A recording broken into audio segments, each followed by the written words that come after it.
नमस्कार। The fraud news and views network में आपका स्वागत है। आज हम आपसे बात करेंगे कुछ ऐसे मुद्दों पर जो किसी न किसी बहाने आए दिन किसी न किसी को परेशान करते हैं और बेकार तथा बेमतलब का कारण बनते हैं। पहला मुद्दा है कि क्या हमें अपनी बात किसी के सामने रखने का अधिकार नहीं है? क्या आप हमसे वही कहना चाहते हैं जो आप चाहते हैं, या जो आपको सूट करता हो वही हम कहें? क्या संविधान में राइट टू स्पीच और राइट टू एक्सप्रेशन का प्रावधान नहीं है? क्या आप जो कह रहे हैं वही ब्रह्म वाक्य है? क्या तर्क के द्वारा अथवा प्रामाणिकता के द्वारा कोई बात करना या विचार व्यक्त करना गुनाह है? मुझे इस समय फिल्म पाकीजा का एक डायलॉग याद आ रहा है। फिल्म में राजकुमार फिल्म की हीरोइन को लेकर अपने घर पहुंचते हैं और बाबा से उनकी कुछ वाद विवाद हो जाता है। तो उनका जो डायलॉग है वो बहुत मशहूर हुआ था, बेशक मुझसे गलती हुई, मैं तो भूल ही गया था कि इस घर के इंसानों को हर सांस के बाद दूसरी सांस लेने के लिए आपकी इजाज़त लेनी पड़ती है, और आपकी औलाद खुदा की बनाई हुई जमीन पे नहीं बल्कि आपकी हथेली पे नाचती है। ये डायलॉग इस समय बिल्कुल सटीक बैठ रहा है। हर चीज हम क्या बोलेंगे ये आप तय करेंगे, हम क्या लिखेंगे ये आप तय करेंगे। आखिर आप होते कौन है ये तय करने वाले? संविधान ने मुझे इस बात की गारंटी दी है कि मैं अपने हिसाब से बोल सकता हूँ, अपने हिसाब से लिख सकता हूँ, भले ही इस बात से आप सहमत हो न सहमत हो, यह आपकी अपनी प्रॉब्लम है, मेरी नहीं। क्योंकि इस बात की कोई गारंटी नहीं कि आप हमसे बहुत ज़्यादा योग्य हैं, इसलिए हमारी बात को गलत साबित कर रहे हैं। संसद भवन के सेंट्रल हॉल में बड़े बड़े शब्दों में लिखा हुआ है कि हम आपकी बात से कतई सहमत नहीं हैं, लेकिन आपके बोलने के अधिकार की अंतिम क्षण तक रक्षा करेंगे। लेकिन आज हकीकत यह है कि बोलने पर भी अंकुश है, लिखने पर भी अंकुश है। फिर कैसे चलेगा देश? कैसे होगी संविधान की रक्षा? और कैसे होगी धर्मनिरपेक्षता? आप समझ गए होंगे कि मैं किस विषय की ओर बढ़ रहा हूं। जी हाँ, आप सही समझे।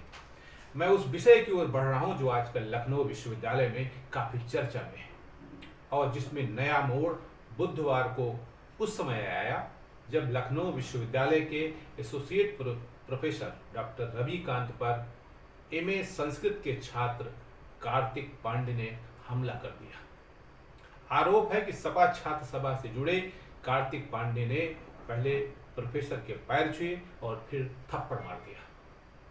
उसके खिलाफ हसनगंज थाने में विभिन्न धाराओं में एफआईआर दर्ज करवाई गई है।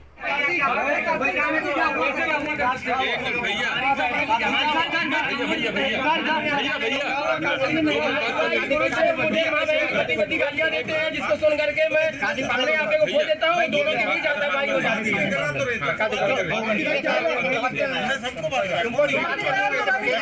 कार्तिक भाई क्या मामला था बताइए।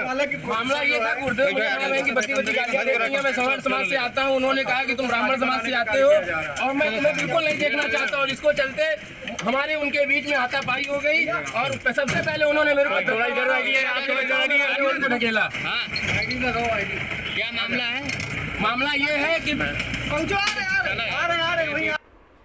यहाँ सवाल ये उठता है कि क्या डॉक्टर रविकांत को सार्वजनिक रूप से अपने विचार रखने के लिए किसी की परमिशन चाहिए होगी? क्या उन्होंने जो मुद्दे रखे या जो बात रखी ये उनके अधिकार में नहीं? और जिसने थप्पड़ मारा क्या उसकी योग्यता उनसे ज्यादा है? शायद नहीं।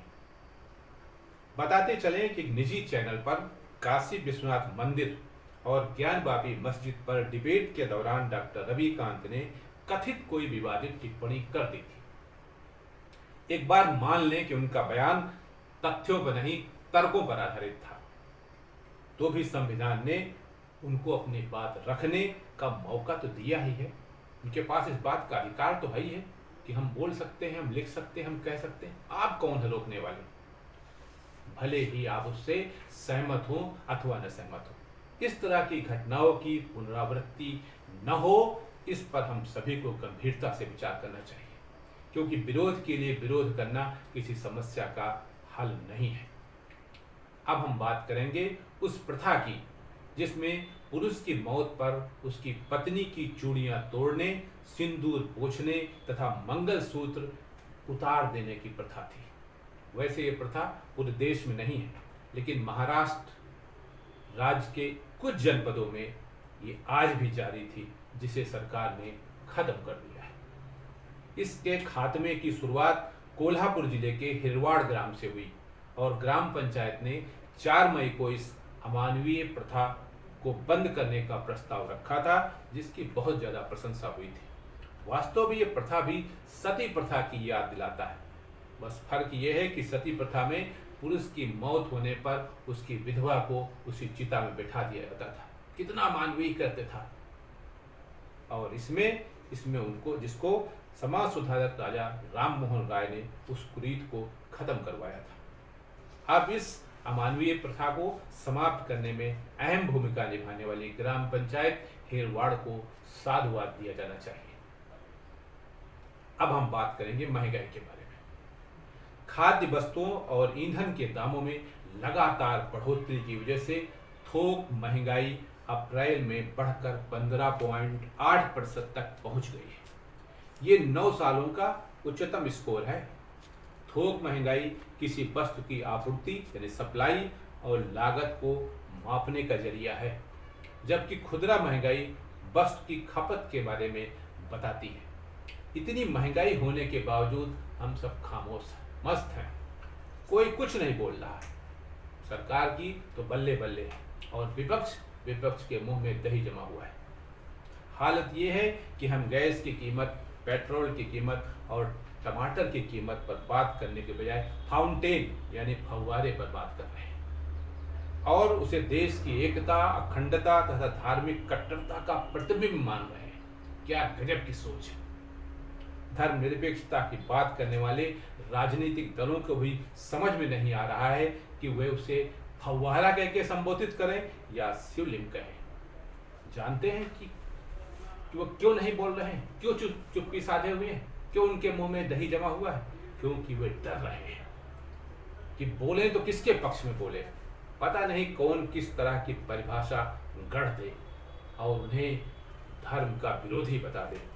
रही बात सरकार की, तो उसको तो जबरदस्त आनंद आ रहा है और शायद वो यही चाहती भी है, क्योंकि अगर ये मुद्दे हट गए तो लोग भूख, महंगाई, बेरोजगारी और नाकामयाबी की बात करेंगे। इसलिए सरकार सब कुछ देखते हुए, सब कुछ सुनते हुए भी अनदेखा कर रही है। नमस्कार।